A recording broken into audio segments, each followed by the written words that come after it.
മുഖ്യമന്ത്രിയുടെ ഓഫീസ് നിൽക്കുന്ന ഒരു അഗ്നിപർവ്വതത്തിൻ്റെ മുകളിലാണ് അക്കോർഡിംഗ് ടു മീ. ഞാൻ ഈ അന്വേഷണമായി പോയപ്പോൾ ഒരുപാട് കാര്യങ്ങൾ ഞാൻ നടത്തുന്നുണ്ട്. പക്ഷേ ഈ പാർട്ടിയെ തകർക്കാൻ ഞാൻ ഒരിക്കലും ഉദ്ദേശിക്കുന്നില്ല. കെട്ടവരുടെ കയ്യിൽ നിന്ന് നല്ലവരുടെ കയ്യിലേക്ക് എന്തെങ്കിലും ഈ പാർട്ടി തിരിച്ചു വന്നേക്കാം. അപ്പോൾ ഇതിൻ്റെ അടിവേര് വെട്ടാൻ PVN തയ്യാറാവില്ല. ഞാൻ അറിഞ്ഞ വിവരങ്ങൾ ഈ നാട്ടിലേക്ക് ഷെയർ ചെയ്താൽ AKG സെൻറ്റർ പോലീസ് സഹാക്കൾ ഉടണ്ടി വരും. ഞാൻ ചെയ്യൂലപ്പോൾ.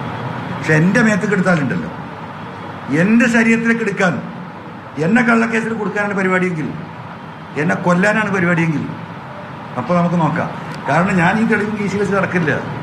എനിക്കറിയാം എൻ്റെ ശത്രുക്കൾ ആരൊക്കെയാണെന്ന്. അജിത് കുമാറിൻ്റെ ശേഷി എനിക്കറിയാം, അവൻ്റെ വിദേശത്തിൻ്റെ ശേഷി എനിക്കറിയാം, അന്യ സംസ്ഥാനങ്ങളിലെ ശേഷി എനിക്കറിയാം. അപ്പോൾ അത് എവിടെയൊക്കെ എത്തിക്കണമോ, എവിടെയൊക്കെ അത് വെക്കണോ ഞാൻ വെച്ചിട്ടുണ്ട്. ഞാൻ കാലിയായാലും തെളിവ് ഇങ്ങനെ വരും. മനസ്സിലായോ? അത് പോട്ടെ. അപ്പോൾ ഞാൻ പറഞ്ഞു വരുന്നത്, നിങ്ങളുടെ ചോദ്യം ബഹുമാനപ്പെട്ട മുഖ്യമന്ത്രിയുടെ ഓഫീസ് എന്താ ചോദിച്ചത്?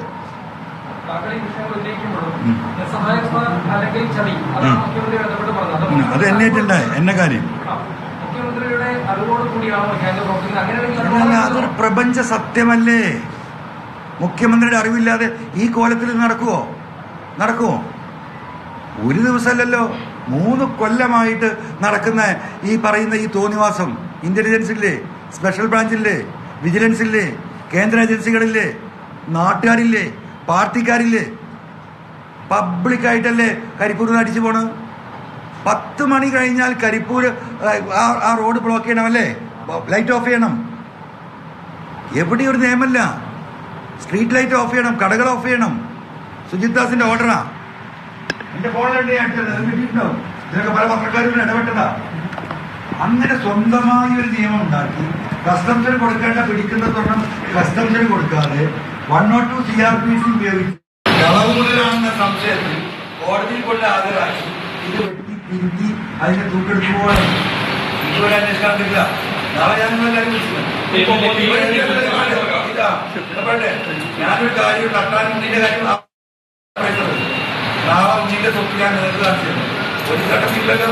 നാളെ രാവിലെ ചായ കുറിച്ച് റെഡി ആയിട്ടോ, നാളെ രാവിലെ മുതൽ ചതവ് കൊണ്ടോട്ടി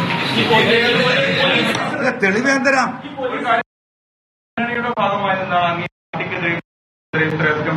ഞാൻ പാർട്ടിക്കെതിരല്ല പറയുന്നത്. ഞാൻ പാർട്ടി ഇത് എന്താ, what is party? You explain what is party, what you mean by party എന്ന് പറഞ്ഞേ. അല്ല പറയൂ, ചോദ്യം ചോദിച്ചാൽ പോരാ. If I am asking some question you have to answer. That is your duty also. Tell me what is party. Party എന്താ ഞാൻ ഇവിടെ എക്സ്പ്ലെയിൻ ചെയ്തു. ആ പാർട്ടി എന്ന് പറയുന്നത് അതിന്റെ പാർട്ടി പ്രവർത്തകരാണ്. കമ്മ്യൂണിസ്റ്റ് പാർട്ടി എന്ന് പറയുന്നത്, പാർട്ടി എന്ന് പറഞ്ഞാൽ പാർട്ടി സഖാക്കളാണ്. മനസ്സിലായോ? അതിന്റെ മുകളിലുള്ള മേൽക്കൂര മാത്രമാണ് പാർട്ടി ലീഡേഴ്സ്. മനസ്സിലായോ? ആ സ്ട്രക്ചർ എന്ന് പറയുന്നത് പാർട്ടി സഖാക്കളാണ്. അവരുടെ വിഷയമാണ് പൊന്നാര സഹോദരന്മാർ.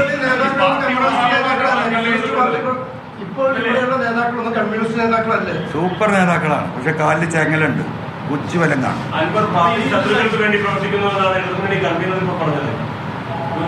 അദ്ദേഹത്തിന് പറയാം. അദ്ദേഹത്തിന് അത്രയും മനസ്സിലായിട്ടില്ലെങ്കിൽ കുറച്ച് കഴിയുമ്പോൾ നേരം കൊടുത്തോളൂ.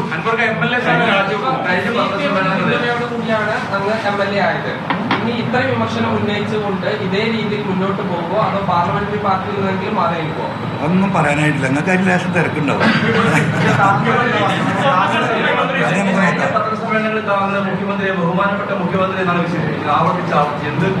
ഒരു കുറവ് ഇല്ല.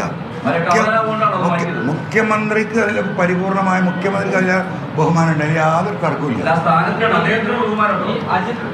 ഞാൻ പണ്ട് പറഞ്ഞത് എൻ്റെ പിതാവിനെ പോലെയാണ് ഞാൻ. ഇങ്ങനെ ഒരു കുടുംബഞ്ചനായി നമ്മൾ ചെയ്യും. ആ മക്കൾ തള്ളിപ്പറയും, അതാണ് അവൻ കോൺഗ്രസ് വന്നാണ്, ആ സംസ്കാരം. എനിക്കൊരു പ്രശ്നമില്ല. ഇങ്ങനെ ആയിരുന്നില്ല ഉന്നയിക്കേണ്ടത്. ഓക്കെ, കറക്റ്റാണ്. പാർട്ടി സംവിധാനം ഇതല്ല, അതൊക്കെ നമുക്ക് കേൾക്കാം. അവന് കുറച്ച് മൂപ്പധികാണെന്ന് പറഞ്ഞാൽ അത് ഞാൻ സമ്മതിക്കും. പ്രശ്നം കള്ളനാണ്. അല്ലല്ല, കള്ളനാക്കാൻ നോക്കിയാൽ പിന്നെന്താണ് ഭീഷണിപ്പെടുത്തുക? എന്താ ഭീഷണി? ഗവർണർ കത്ത് വന്നിട്ടുണ്ട് അൻവറിനെ പറ്റി, അല്ലേ? അല്ല ഒരു മിനിറ്റ് ഞാൻ തരാം. I will give you time. നേരം വിളിക്കുന്നവരെ ഇരിക്കാം. ഗവർണർ കത്ത് വന്നിട്ടുണ്ട് അൻവറിനെ പറ്റി അന്വേഷിക്കാൻ. ആ കത്തിന്റെ വിവരം എനിക്ക് കിട്ടി. അതിൽ ഗവർണർ അൻവറിനെ പറ്റിയല്ല അന്വേഷിക്കാൻ പറഞ്ഞത്. ഗവർണർ അൻവർ ഉന്നയിച്ച ഫോൺ ചോർത്തലിനെ കുറിച്ചാണ് അന്വേഷിക്കാൻ പറഞ്ഞത്. ഇപ്പോൾ ബഹുമാനപ്പെട്ട മുഖ്യമന്ത്രി എന്തിനാണ് ഇങ്ങനെയൊക്കെ അങ്ങോട്ട് ഭീഷണിപ്പെടുത്തിയാൽ ഞാൻ അങ്ങോട്ട് പോകുമെന്ന് വിചാരിച്ചോ? തെറ്റിപ്പോയി. മനസ്സിലായോ? അത് അങ്ങനെ എല്ലാവരെയും അണ്ടർ എസ്റ്റിമേറ്റ് ചെയ്തത് ആ ഒരു കുടുംബത്തിനല്ല ഞാൻ വന്നത്. മനസ്സിലായോ? നിരവധി വ്യക്തികളെ ഈ രാജ്യത്തിന് സ്വാതന്ത്ര്യത്തിന് വേണ്ടി സംഭാവന ചെയ്ത കുടുംബത്തിനാ, വർഷക്കണക്കിന് ജയിലിൽ കിടന്ന വാപ്പാരും വെള്ളിപ്പാരുടെ കുടുംബത്തിനാ. ആ രക്തമാണ് എൻ്റെ ശരീരത്തിൽ കൂടെ ഓടുന്നത്.